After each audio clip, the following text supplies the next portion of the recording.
So these cool curvy branches, these big ones, will stay? Yes. In a grove outside Seattle, Jake Jacob and his team are performing a little nip and tuck on two giant western red cedars, making room for summer's sweetest structure. A quaint treehouse for kids and something they can overnight in. Maybe a rope and pulley bucket system to bring your peanut butter and jelly sandwiches up there.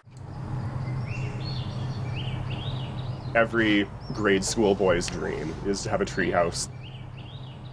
Eric Seeley knows a thing or two about that. Try not to slip. Back when he was 9, you could say he peaked early, scoring a treehouse of his own.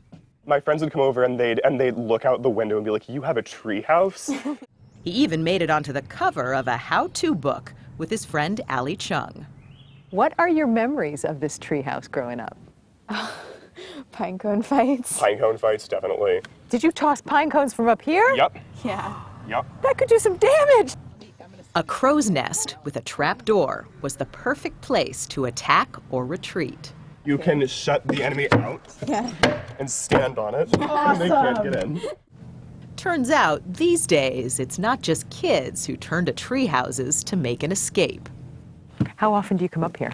Oh, almost every day. It's our little getaway. I use it when I need private time, quiet time. Nestled high above their home in Washington's Puget Sound, Heidi Danilchik and her husband ordered up their own version of the high life. This is not exactly your childhood treehouse. No, we went a little overboard, and I don't like to rough it. That's for sure. It is a chalet in the trees. We have all the amenities you could possibly hope for, from a gas fireplace to super comfortable beds, a bathroom, full kitchen. But Heidi says nature provides the ultimate amenity. That's Bainbridge? That's Bainbridge Island over there. I love being up off of the earth. I love being suspended in the air, being held by two living things. In effect, we install branches into the tree where we need them. Jake Jacob, who built Heidi's little getaway, says if done right, trees actually like tree houses. Unlike buildings, which tend to degrade right from the moment they're opened, trees actually grow new wood, called reaction wood, where the fasteners come in and actually get stronger over time. Oh, tell me about this guy. This is the Temple of the Blue Moon. It was inspired by the Parthenon in Athens.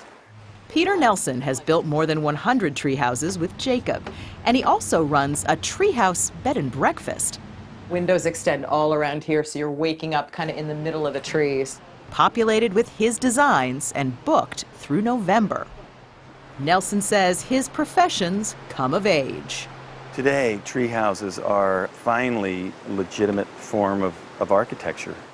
I see other people now creating tree houses that are so organic and imaginative and you know, just beautiful. And I go, look at that.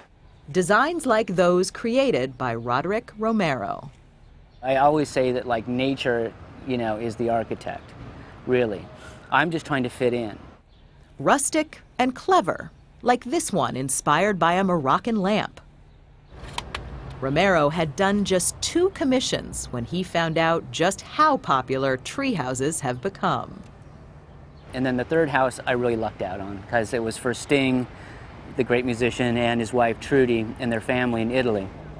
And then this is funny because this is like an octagonal porthole that you come up through a trap door, but it had to be big enough for Pavarotti back when he was alive. Stop. And, well, because he was a great friend of Sting and Trudy's, and he said, Pavarotti's got to be able to get up here. And I'm like, oh, man. He went on to build tree houses for actors Julianne Moore and Val Kilmer. When I first came, it was like right before 9/11, and this was just all mud.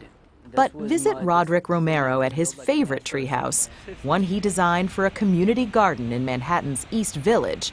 And they're just looking at blue sky, clouds, and leaves and branches.